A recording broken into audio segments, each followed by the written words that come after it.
Hello. In this video, I want to introduce a diagrammatic way of thinking about probability.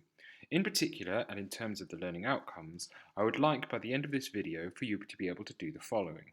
You should be able to use Venn diagrams to represent the sample space of an experiment and outcomes of interest. You should be able to explain the inclusion-exclusion principle, explain what it means when we state that two events are mutually exclusive, explain what it means when we state that two events are concurrent, and explain the conditions a partition of the sample space must satisfy. I want to introduce a new way of thinking diagrammatically about probability because of the stuff we learned about the failures of classical probability when we do experiments that have sample spaces with infinite cardinalities. Taking a step back for a moment, when I first came to university, I thought about probability in the way I showed you in the videos on classical probability. I thought about performing an experiment that had a finite number of outcomes, like our games of Blind Blunt Bluff, and about sample spaces with finite cardinalities. In this way of thinking, the probability for a particular occurrence was simply the cardinality of the subset of outcomes in which the desired effect was observed over the cardinality of the sample space. We have learned, however, that this way of thinking is wrong and that we instead need to define probability based on the existence of a cumulative probability distribution function. In particular, we have the following definition. If each event S in the sample space omega has a value x of S taken from the set of real numbers script R, then there exists a cumulative probability distribution function that maps each subset of omega that can be formed using this piece of set builder notation to a number from the set of real numbers between 0 and 1. This function has the following three properties. In the limit, its limit as you go to minus infinity is 0, its limit as you go to plus infinity is 1, and its right continuous. This is all well and good, but rather unwieldy. The attraction of classical probability is that it is simple and easy to understand. We can draw simple diagrams and understand what we are doing. We even teach this to children in primary school. What I hope to show you in this video is that we can still draw simple diagrams even when we deal with the non-classical interpretation of probability by using Venn diagrams. In the Venn diagram, we represent the sample space as a rectangle like the one shown here. Remember, the sample space is the set of all possible outcomes we could have in our experiment. So this rectangle represents every possible outcome that the experiment could conceivably have. Furthermore, notice that a rectangle is a two-dimensional shape that mathematically at least is infinitely divisible. It is thus not a problem to represent a set with an infinite cardinality using a rectangle. To represent a subset of the set, we can draw a second shape inside the sample space rectangle. In this case, we've drawn a green circle. As explained in the set builder notation accompanying this circle, S is a member of the subset if some function of the outcome, f of S, is equal to A, and if S is a member of the sample space. Furthermore, to make this diagram even clearer, we can draw the circle that represents our subset so that it has an area proportional to the probability that f of S equals A.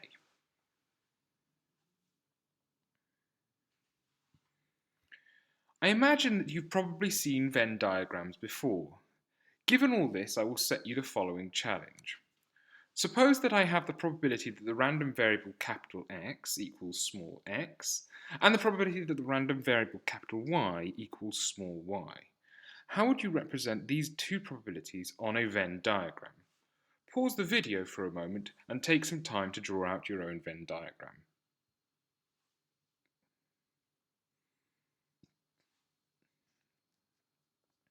Hopefully you will have drawn something like this. You see that the green circle, which has an area proportional to the probability that x equals x, and the red circle that has an area proportional to the probability that y equals y.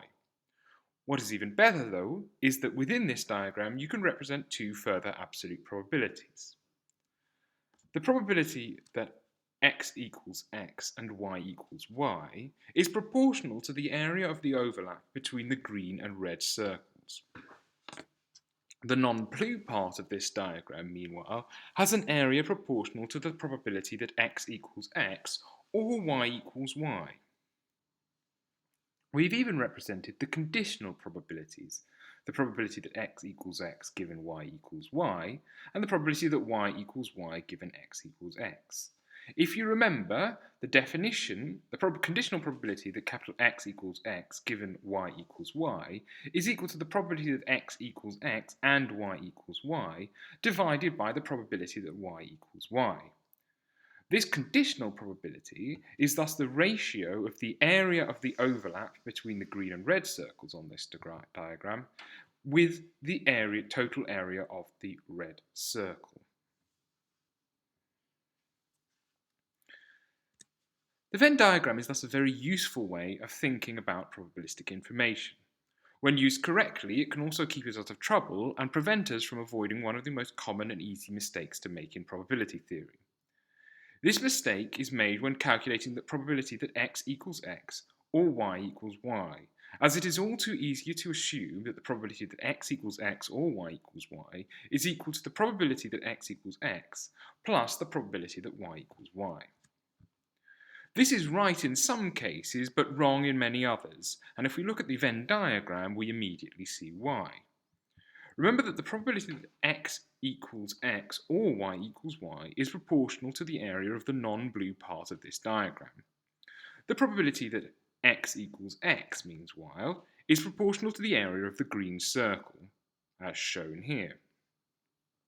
Now, if we add to this the area of the red circle, which is proportional to the probability that y equals y, now you see that the final result is not proportional to the area of the non-blue part of the rectangle, because we have counted the overlap region between the green and red circles twice.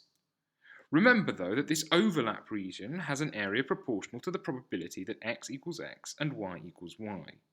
We can thus calculate the probability that x equals x or y equals y by adding together the probability that x equals x and the probability that y equals y, and by then subtracting the probability that x equals x and y equals y, which we have double counted. We can also write this expression in terms of a conditional probability, as shown here. This result that appears obvious when drawn on the Venn diagram is called the inclusion-exclusion principle. Now let's get you to draw another Venn diagram. Suppose I give you the probability that the random variable capital X equals A and the probability that the random variable capital X equals B. I also tell you that A does not equal B. How would you represent this information on a Venn diagram?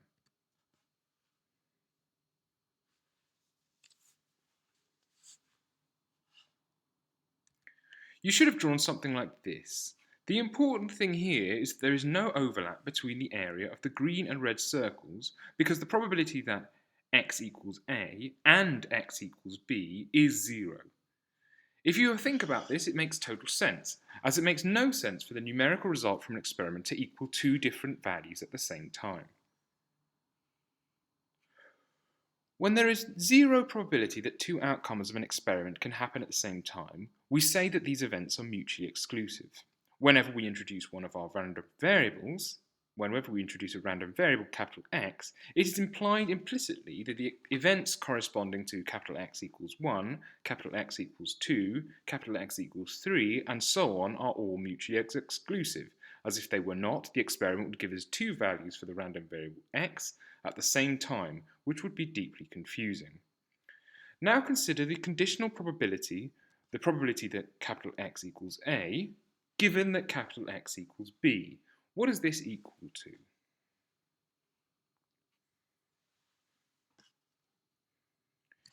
It is equal to 0, as remember the conditional probability is the probability is the probability that x equals A and x equals B divided by the probability that x equals B.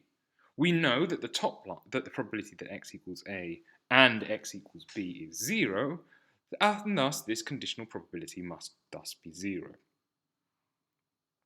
The final important thing about mutually exclusive events concerns the inclusion-exclusion principle. Because the probability of observing both events at once is 0,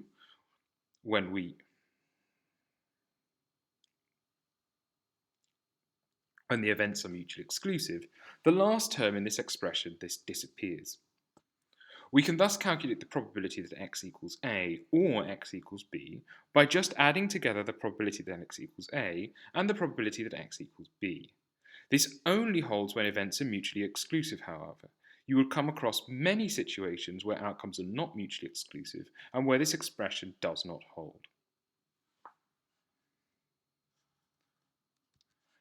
Let's now look at another Venn diagram. This time I want you to draw a Venn diagram representing the information in this question. We have two random variables, capital X and capital Y, and whenever capital X equals small x and capital Y equals small y. How would you represent this information on a Venn diagram? Pause the video and take a moment to draw this out.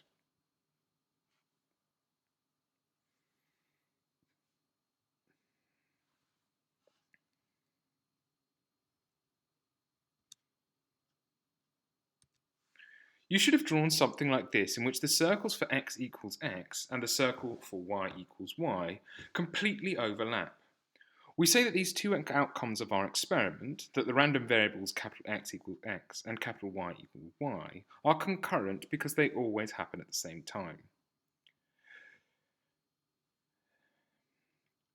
Notice now how we've had to use two random variables in this case, because the conditional probability, the probability that x equals x given y equals y, is now not zero. We can thus not use a single random variable to represent these two concurrent events. What is this conditional probability equal to?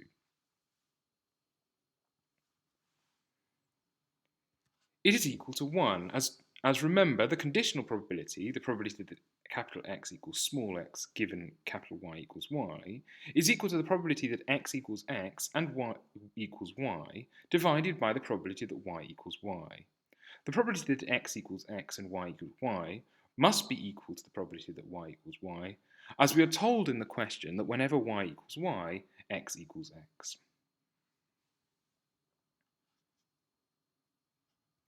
I have one final Venn diagram for you to attempt to draw.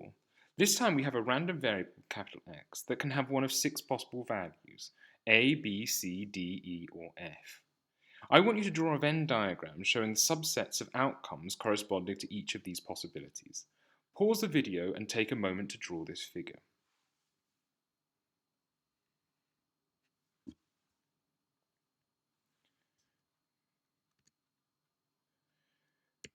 You should have drawn something like this.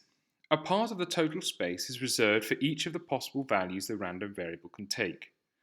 The overlap between these areas are all 0 because it makes no sense for our random variable to equal two different values at the same time.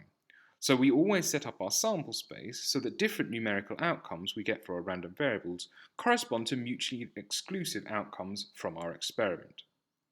In addition, because our experiment can only give one of these 6 possible values, there can be no part of the sample space that is not assigned to one of these possibilities.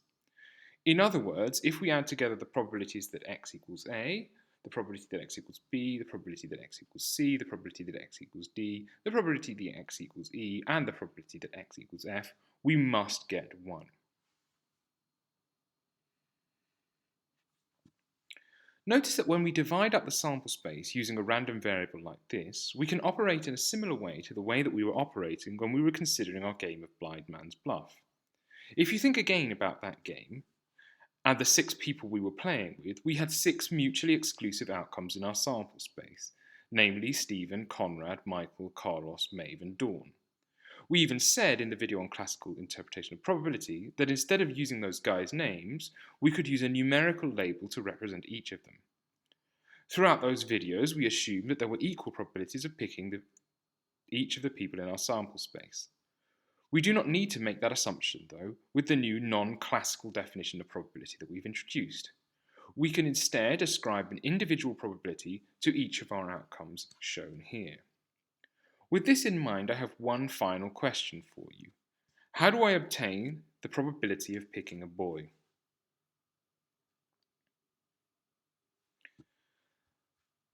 The probability of picking a boy is just P1 plus P2 plus P3 plus P4, because all these outcomes are mutually exclusive, and because these are the 4 outcomes that give us a boy. This is for the most part the way that we operate with probability day to day, so I will leave it there for now. Hopefully you should now be able to do the following set of things. If not, watch the video again and see if you get them on the second time round. Thank you.